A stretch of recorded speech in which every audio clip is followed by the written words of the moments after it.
Hello, this is Jacob again, and this is my 400 subscriber Q&A special. As always, I thank you all for your questions, and I'll be happy to answer them. Question number 1 is from the Cheb Asker 21. What is your favorite cartoon? One of my favorite cartoons, currently airing or not, is My Little Pony Friendship is Magic. I like the voice acting in the show, especially by the voice actors of the main 6, as well as Rebecca Shoykat voicing Sunset Shimmer, and John Delancey voicing Discord, Nicole Oliver voicing Princess Celestia, and several others. Question number 2 is from Cassitarius. How do you go about coming up with a new voice?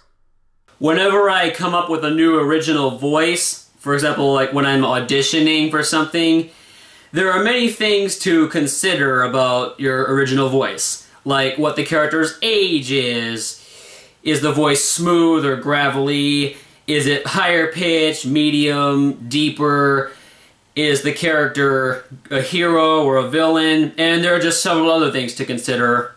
For example, when I did the voice of Alder in the prologue to Cortana, it said that the character was kind of middle-aged, and he had kind of a gravelly voice. So when I auditioned for the role, and when I got the part, I kind of made him sound kind of more middle-aged and gravelly, and this is the end result of the voice in the prologue. And if you want to hear the voice in the actual prologue, a link to it will be in the description. Question number 3 is from Frank S. What are your favorite PG-13 movies? There are several PG-13 movies that I like, such as Terminator 2 Judgment Day, Terminator 3 Rise of the Machines, Pacific Rim, the Michael Bay Transformers movies, and several others. Questions number 4 through 6 are from Lucas, or Mario Fan 96. Do you think the upcoming 2017 My Little Pony movie will serve as the conclusion to My Little Pony Friendship is Magic, or do you think the series will still continue after that?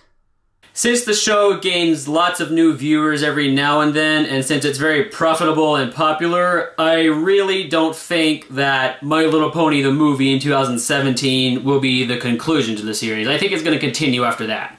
If it did, however, conclude with My Little Pony the movie, then I'm sure that it'll end with a bang. If both Arceus from Pokemon and Corrin from Fire Emblem Fates, in his or her dragon form, met each other in battle, who do you think would win? I believe Arceus would win. Although he is a Pokemon, and pretty much all Pokemon can win and lose battles, and any other Pokemon other than Arceus can defeat him, I believe Arceus can win, since it's been implied that he created a whole universe, whereas Corrin is a lesser being than Arceus. What are your thoughts on Yooka-Laylee? From the gameplay I've seen, it definitely looks interesting. Questions number 7 through 27 are from Lucas Frazier. Wow, that's a lot of questions. Thoughts on Emer Prevost? I've seen his reaction and review of My Little Pony Equestria Goes Rainbow Rocks, and it just seemed like a really dishonest review. I know he said that he did the review because he got tons of requests to do it, but the review itself seemed just like an excuse to just insult bronies baselessly just because he doesn't like bronies, and he also happens to not like the franchise, and it just seemed really dishonest to me. I didn't particularly care for it. Thoughts on Clay Claymore? I believe Clay Claymore makes a lot of points in his videos that I highly disagree with, and I'll get into why that is in a later question regarding Clay Claymore. Have you heard of TheBalishChannel? I haven't until you actually brought it up. As for what I think of them, their tagline on their About channel doesn't sound very nice, saying, exploiting and destroying all modern Sonic fans. Just didn't sound very nice to me. What inspired you to become a voice actor? Realizing that I had a voice talent at a very young age and wanting to expand upon it, and realizing that you can actually make a living out of using your voice talent, as well as acting with it, of course. Favorite and least favorite YouTubers / reviewers? There are several people on YouTube that I do like fanfic readers such as Scribbler Productions, The Lost Narrator, Ilya Leonov, Narrator Pony, and several others. And also some just voice actors, such as one of my friends, Lily Fie, as well as others like Webcake, Red Eye, Josh Johnson, and several others, as well as reviewers like the Nostalgia Critic, the Angry Video Game Nerd, Voice of Reason, Dr. Wolf Silverquill, as well as many others. As for least favorite reviewers, I don't usually like going into the negative areas, and even then I don't particularly have any least favorite users slash reviewers. Thoughts on JoshScorcher's review of the Mysterious Mare-Do-Well? I wasn't particularly fond of it. I did enjoy his review, and what was also interesting was Josh sharing an unpopular opinion on the episode. That is, most people didn't like the Mysterious Mare-Do-Well, but Josh did like it. And I also like this particular part of his review. How could every pony forget about me so easily? I mean, have I changed? Adagio? Oh, you didn't know that you fell. Thank you. By the way, I think that's a genius way to respond to Rainbow Dash's questions there. Thoughts on the commentary community? I do like the idea of a community of people who are willing to help people with the progression of their channels, and I am a fan of several people within the commentary community.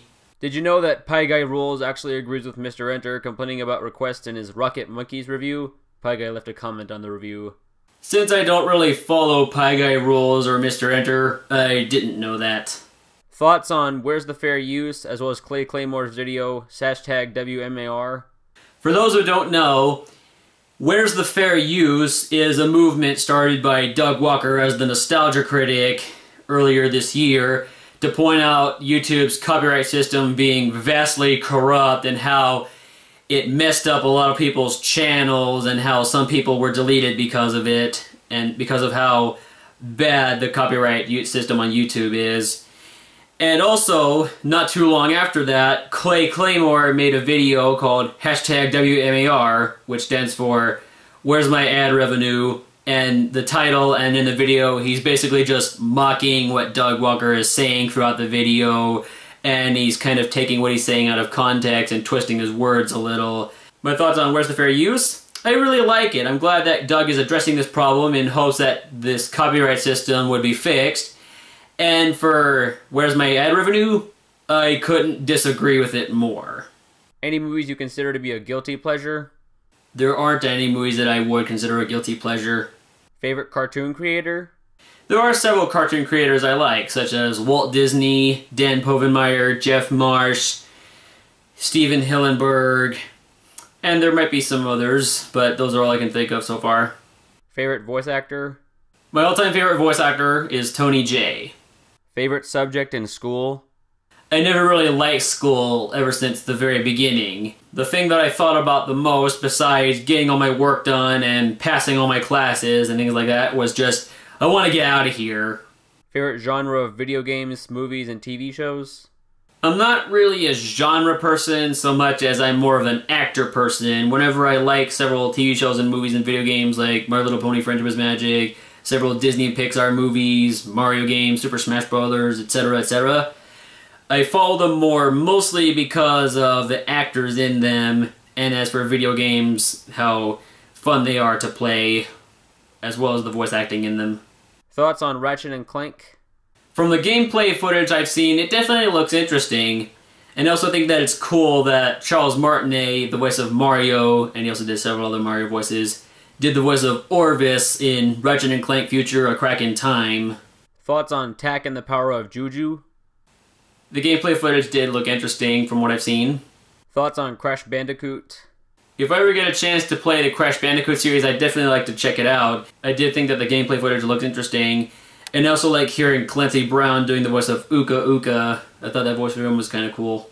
I also think it's cool that they got some other celebs to do the elemental heads, like R. Lee Ermey voicing Wawa, and also Thomas F. Wilson, the actor who played Biff in the Back to the Future series, voicing Rocko. Thoughts on the video game company Naughty Dog? I do think that their games look interesting from the gameplay footage I said I've seen earlier. Thoughts on Rocko's Modern Life? Thoughts on Ren and Stimpy? I haven't had the pleasure of seeing Rocko's Modern Life or Ren and Stimpy. I have heard a lot of good things about Ren and Stimpy though, so if I get the chance to see it, I'll definitely look it up and watch it. What do you enjoy most about being a voice actor as well as a cartoon fan? As a voice actor, I enjoy entertaining others the most, and as a cartoon fan, I enjoy being entertained the most. Questions number 28 and 29 are from Demon Fox Akira. What is your dream role? There are several characters that I would like to hopefully play in the future, like Megabyte, Kingpin, Robin, Spider-Man, and possibly some others. Do you think you would ever professionally dub an anime? Since I live in Texas, and I know that there's an anime dubbing group within Texas, I think it's certainly a possibility. I might look into it. Questions number 30 and 31 are from Larry Kramer. What great things have you accomplished since graduating high school? I've auditioned for several voice acting roles. I got some of them. I even got to do the lead role of Orson Welles in the Chilling Tales for Dark Knight's reenactment of War of the Worlds, the 1938 Mercury Theater radio broadcast. I also did an additional voice in that. What do you miss the most about David Bowie? What are your favorite things that came from Bowie?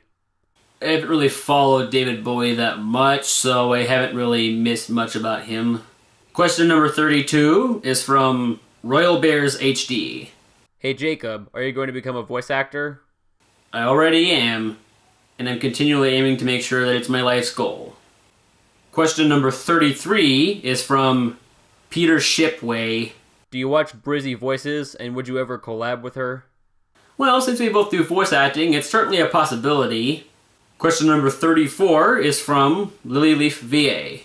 Who, besides Tony J, do you think is your best impression? I've been told that I do a really good, probably perfect impression of Patrick Star from SpongeBob. And it's kind of coincidental that Bill Fagerbaki, who did the voice of Patrick, actually voiced one of Frollo's guards.